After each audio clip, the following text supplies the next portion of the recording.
Nongeye kubaha ikaze nanone kuri Gakweditinga. This is your boy LB. Uno munsi tugiye kurebera hamwe uko nakoze ino color grading muri Adobe Premiere Pro.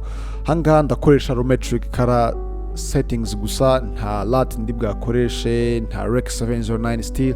Ngiye creating a color grading from 0 kugeza kuri iyi final result. So guys, ni utarakora subscribe kugira ngo tujyane muri iyi video. And then let's go. Nkuko urimo kwibona ngaha muri workspace yanjye, iyi niyo clip ngiye gukoresha. So nkuko urimo kwibona iri flat, nayishutingishije Lumix S5 yambaye lens kuri 20-60. Yes, aperture ntago yari iri hejuru, yari iri 3.5, okay? And then nkuko urimo kwibona nuho nkuko clip yanjye isa. So tugiye gutangira rero ndi gukora color grading yanjye, okay? So ndaza gukoresha no Lumetri Color guys. Making sure yuko uri muri workspace ya color hano muri Adobe Premiere Pro, okay? Guys, ngende gukoresha version ya 2023 ariko version yose uri gukoresha nta kibazo, byose birakora. And then nkuko urimo kwibona mfite clips zanjye ebyiri, ariko niyo namfite imwe ngiye nkunze gukoresha adjustment layer kugira ngo inze kwadingaho ama colors nshaka, sibyo? And then icyo ndaza gukora n'ubundi ndabanza creatinga adjustment layer. So ndaza hano muri project panel, inze hano kuri new item, inze hano kuri adjustment layer, then kande okay. So nibwo ndaza kuyiterura, inze kwishyira hehe, inze kwishyira hano hejuru ya clip yanjye guys. So iyo maze gushyira ino adjustment layer hejuru ya clip yawe, so uyikandaho kuko niyo uba ugiye kweditingira. So ndahita nzaha rero hano muri Lumetri Color, izi settings zanjye nizo ngiye gukoresha gusa zonyine. So guys, nkuko urimo kubibona, uburyo bwa mbere bwo kugira ngo inze gukuramo ino flat nyine ino flat look uburyo bisa, ushobora kuza no kuri basic correction ukaza ukincreasinga ino contrast gutya, ukaza ukongera ino black gutya, ubona yuko still ibiri kuvamo, okay? Ariko ngiyewe ndaza gutangirira hano muri curves, okay? Inze gukoresha uno murongo wa curves. Guys, turabizi yuko uno murongo wa curves uburiho utudomo dutatu. Akadomo ko hasi aba ari shadow, ako hagati aba ari mid tone, ako hejuru aba ari highlight, okay? So ndaza gukoresha utudomo tubiri, okay? So mbere yuko ndukoresha ndaza hano aho umurongo wanjye uherereye hejuru urangiriye, inze kuongera gutya kugira ngo nze kongera urumuri muri clip yanjye, urabona? And then inze hano hasi naho urangiriye, inze kugira gutya kugira ngo nze kongeramo shadow, urabona kuntu birimo kuza, yes. And then noneho twatudomo twanjye kano ka shadow ko hasi inze kongera gutya, and then noneho exposure nayo inze kuyongera gutya guys, okay? So nkuko urimo kwibona, urabona yuko bisa fresh guys.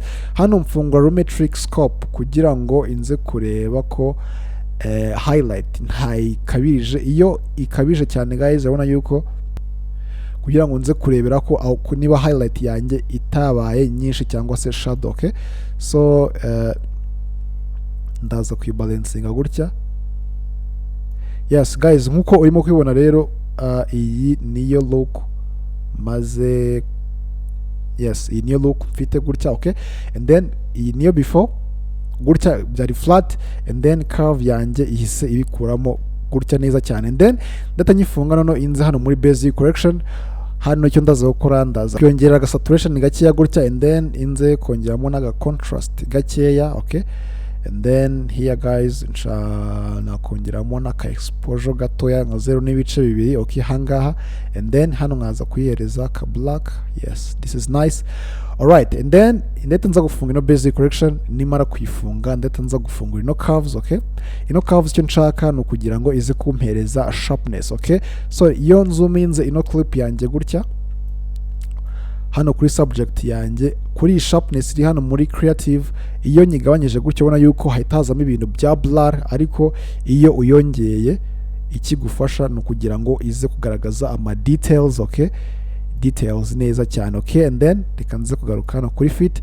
And then guys, hano kuri vibrance nayo ushaka kuyongera, ikora kimwe nka saturation, ariko ngiye ntago ndi bwayikoreshe. Nkuko urimo kwibona clip yanjye mfitanga imeze fresh guys. Kuri white balance naho ugomba kuyirebaho, urabona yuko muri clip yanjye mfitemo umuhondo mwinshi. Hano muri white balance iyo ubonye ari mwinshi uragabanya cyangwa ukawongera, biterwa. Yes, hanga ndikamushyire kuri -2. yes gutya bimeze fresh. And then nimara gukoresha no basic correction na creative nayirangije, ndahita ngaruka hano muri curves natangiriye. Okay, hano ndahita nza hano muri hoover saturation, hoovers hu nicyo ngiye gukoresha guys. Urabona kino cyatsi cyanjye uburyo kimeze, ndashaka kugihindurira look. Ntago nshaka yuko kiba kiri mixed with yellow, ubona yuko kiri mixed with yellow na green. Okay, biravanze, ariko icyo nshaka ndashaka kugihindura kugira ngo ngiheze green iri pure. Okay, and then icyo ndaza gukora, ndaza hano kuri hoovers hu. Turabizi neza yuko hoovers hu igufasha guchanginga color ivana muri karimwe ijyana mu yindi. So ndaza gukanda no kuri icon, none inze gukanda kuri icyatsi cyanjye. Urabona yuko bahita bamereza utudomo dutatu.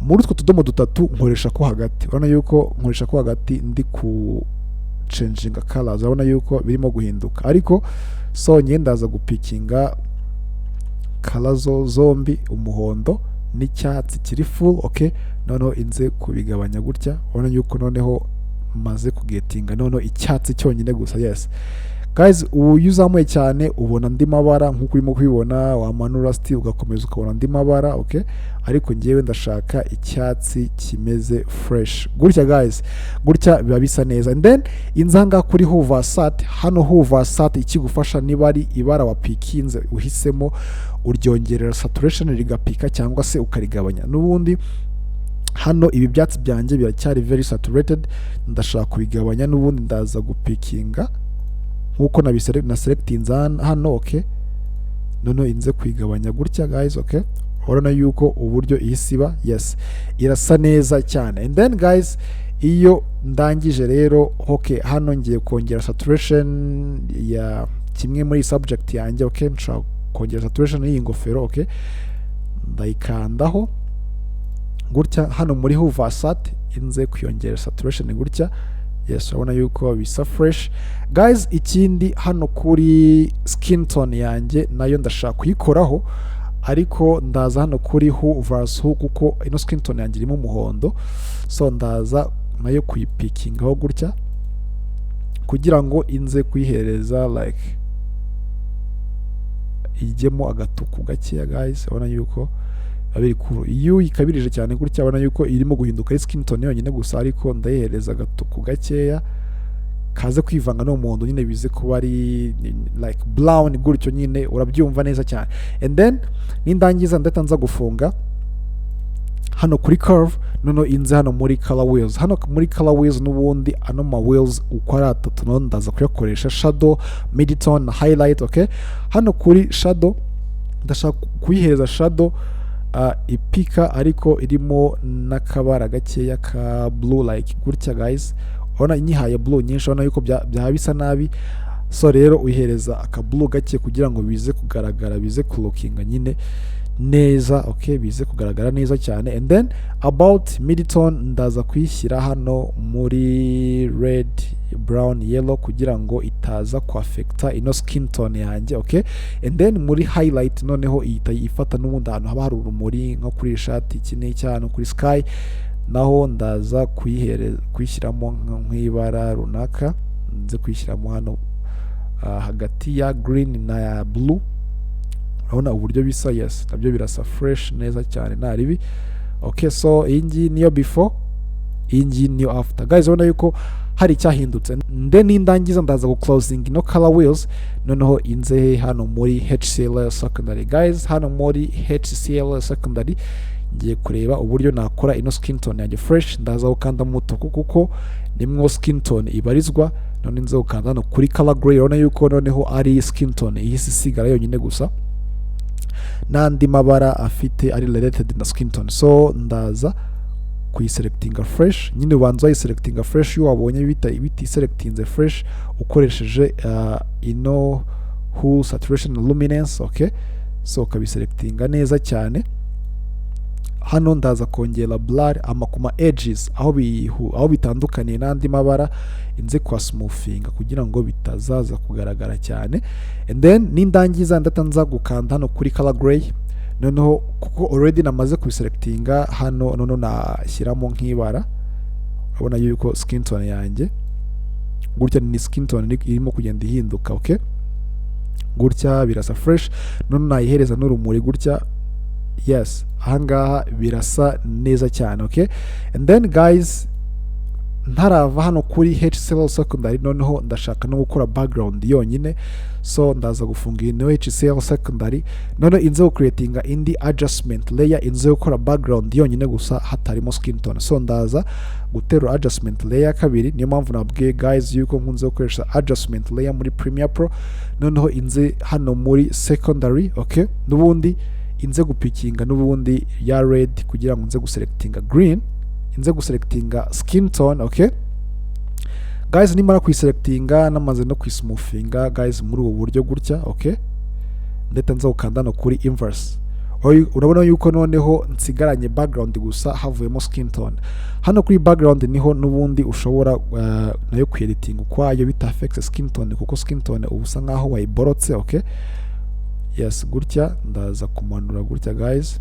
Okay, noneho hano nshobora no kwihereza background, nshaka gushyiramo wenda amabara nshaka. Okay, gutya, yes, urabona yuko birasa fresh guys. Okay, hano skin tone gutya already ndacyayiborotse, nuko ndi kugira ngo nze kureba uburyo biraza kuba bisa. Hano nshaka kongeramo icyatsi, urabona yuko bitarimo ku affect skin tone. Okay, yes, birimo birasa neza cyane. Okay, hano nongeramo kandi ikindi cyatsi gikeya.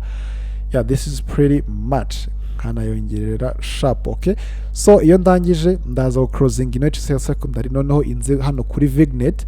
Ino vignette kimfasha no kongera amount hano ku mpande kugira ngo subject yanjye ibikeye, and then ano ma edge nayo bibe bisa neza gutya nyine bigaragara muri cinematic way. Okay, so nkuko urimo kubibona rero iyi niyo look yanjye nashakaga. So kuri clip ya kabiri rero urabona yuko ino clip ya kabiri ni gutya isa, ariko ninza kwishyiramo ya color zanjye urabona yuko noneho ibintu birasa fresh guys. So nuko nguko rero nkoze color grading yanjye nkoresheje settings zo muri Adobe Premiere Pro guys. Yes guys, so nuko nguko rero nkoretinze ino color grading yanjye. Urabona yuko ni ibintu biri simple, nawe wabikora any Premiere Pro yose waba uri gukoresha nta kibazo wayikoresha. Lumetri Color settings zose twakoresheje ahangaha n'ubundi wazisangamo. Niba ufite ikibazo rero muri comment, and ntunagenda udakoze subscribe niba ino video yagufashije koko, kugira ngo ujye ugetinga more notification y'andi ma video tugenda tubagezaho about editing. So guys, ndabakunda cyane rero, tuze guhurira muri video y'ubutaha. Peace.